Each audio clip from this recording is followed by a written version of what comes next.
नमस्कार एनिमनी चैनल में आप सबका स्वागत है। तो आज है 11 दिसंबर। तो आज के करंट अफेयर के बारे में कुछ डिस्कशन कर लेते हैं। तो पहला क्वेश्चन है, झारखंड विधानसभा का अध्यक्ष किसे चुना गया? ए रविंद्रनाथ महतो, बी अर्जुन मुंडा, सी हेमंत सोरेन या डी चंपई सोरेन। तो इसका सही आंसर है रविंद्रनाथ महतो। झारखंड मुक्ति मोर्चा के विधायक रविंद्रनाथ महतो को लगातार दूसरी बार झारखंड विधानसभा का अध्यक्ष चुना गया। उन्हें निर्विरोध चुना गया क्योंकि विपक्ष ने कोई उम्मीदवार नहीं खड़ा करने का फैसला किया था। विधानसभा के विशेष सत्र के दौरान मुख्यमंत्री हेमंत सोरेन ने इस पद के लिए उनके नाम का प्रस्ताव रखा था। दूसरा क्वेश्चन है, भारतीय रिजर्व बैंक का नया गवर्नर किसे नियुक्त किया गया? ए नृपेंद्र मिश्रा, बी उर्जित पटेल, सी संजय मल्होत्रा, डी राजीव सिन्हा। तो इसका सही आंसर है संजय मल्होत्रा। संजय मल्होत्रा को शक्तिकांत दास के स्थान पर भारतीय रिजर्व बैंक का नया गवर्नर नियुक्त किया गया, जिनका कार्यकाल 10 दिसंबर 2024 को समाप्त हो रहा है। मल्होत्रा वर्तमान के राजस्व सचिव हैं और 11 दिसंबर 2024 को आधिकारिक तौर पर कार्यभार संभालेंगे।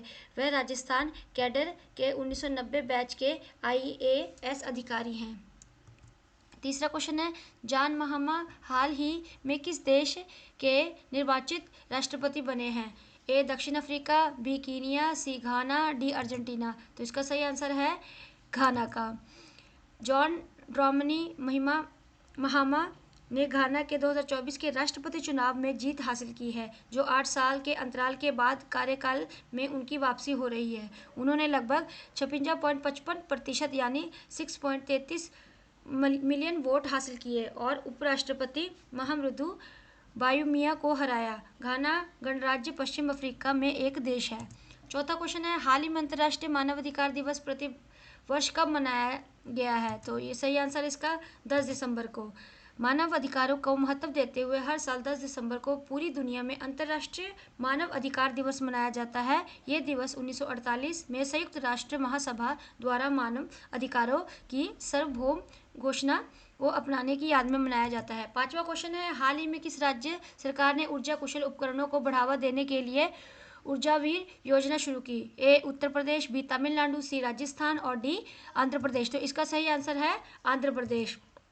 आंध्र प्रदेश के मुख्यमंत्री चंद्रबाबू नायडू ने ऊर्जा दक्षता को बढ़ावा देने के लिए AP ऊर्जावीर योजना शुरू की। इस योजना के तहत 1,12,000 निजी इलेक्ट्रीशियन को ऊर्जा कुशल उपकरणों को संभालने के लिए प्रशिक्षित किया जाता है। छठा क्वेश्चन है, हाल ही में मुख्यमंत्री मोहन यादव ने कहाँ 6वीं रंजीनी इंडस्ट्री कॉन्क्लेव का शुभारंभ किया? ए लखनऊ, बी नर्मदापुरम, सी नई दिल्ली, डी गांधीनगर। तो इसका सही आंसर है नर्मदापुरम। मुख्यमंत्री ने हरदा के राइस मिल मालिकों से अपने उद्योगों का विस्तार करने का आग्रह किया और मूंग दाल मिल के मालिक जसप्रीत सिंह से कहा कि उनके पास अतिरिक्त मूंग हो तो उसे उज्जैन के व्यापारियों को भी उपलब्ध कराएं। उन्होंने MSME के माध्यम से उद्योग शुरू करने वाली ज्योति अग्रवाल और कैटल फीड इंडस्ट्री के मालिक श्री नरेंद्र सिंह तोमर की सफलता की सराहना की। सातवां क्वेश्चन है, हाल ही में भारत और किस देश के बीच दूसरी 2+2 वार्ता नई दिल्ली में आयोजित हुई? A Bhutan, B Japan, C France, D Britain. तो इसका सही आंसर है डी ब्रिटेन। मंगलवार को नई दिल्ली में दूसरी भारत ब्रिटेन 2+2 विदेश और रक्षा वार्ता आयोजित हुई, जिसमें दोनों देशों के बीच बढ़ती राजनीतिक साझेदारी को रेखांकित किया गया। आठवां क्वेश्चन है, हाल ही में सेबी ने रिलायंस सिक्योरिटीज पर कितने लाख रुपए का जुर्माना लगाया है?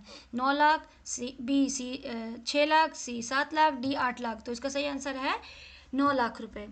भारतीय प्रतिभूति और विनिमय बोर्ड SEBI ने रिलायंस सिक्योरिटी लिमिटेड पर स्टॉक ब्रोकर नियम और बाजार विनियमों के उल्लंघन के लिए 9 लाख रुपए का जुर्माना लगाया है। ये कार्रवाई अप्रैल 2022 से दिसंबर 2023 की अवधि में RSL के रिकॉर्ड और दस्तावेजों की समीक्षा के बाद की गई। नवा क्वेश्चन है, हाल ही में केंद्र सरकार ने किस राज्य में जल संचय के लिए ADP के साथ $50 मिलियन का ऋण समझौता किया है? ए उत्तर प्रदेश, बी तमिलनाडु, सी मेघालय और डी आंध्र प्रदेश। तो इसका सही आंसर है मेघालय के साथ। बैंक एडीबी ने मेघालय में जल संचय के लिए $50 मिलियन का ऋण समझौते पर हस्ताक्षर किए हैं। इस परियोजना का मकसद मेघालय में जल संचयन प्रणालियां बनाकर जल सुरक्षा बढ़ाना है। इस परियोजना के तहत मेघालय के 12 जिलों में 532 जलवायु अनुकूल जल भंडार सुविधाएं बनाई जाएगी। 10वां क्वेश्चन है, हाल ही में वित्तीय धोखाधड़ी से लड़ने के लिए म्यूल हंटर .ai का शुभारंभ किया गया। तो ये किसके द्वारा किया गया? A Bharatiya reserve bank, B Bharatiya state bank, C Punjab national bank, D bank of Maharashtra. इसका सही आंसर है भारतीय रिजर्व बैंक के द्वारा। आरबीआई ने वित्तीय धोखाधड़ी के खिलाफ म्यूल हंटर .ai नामक AI टूल का इस्तेमाल शुरू किया है। भारतीय रिजर्व बैंक ने अपने इनोवेशन हब RBIH के माध्यम से म्यूल हंटर .ai लॉन्च किया है, जो एक उन्नत AI टूल है। एनी मैनी चैनल को देखने के लिए बहुत बहुत धन्यवाद। प्लीज़ प्लीज़ प्लीज़ हमारे चैनल को लाइक एंड सब्सक्राइब करते रहिए और आपका दिन शुभ हो। धन्यवाद।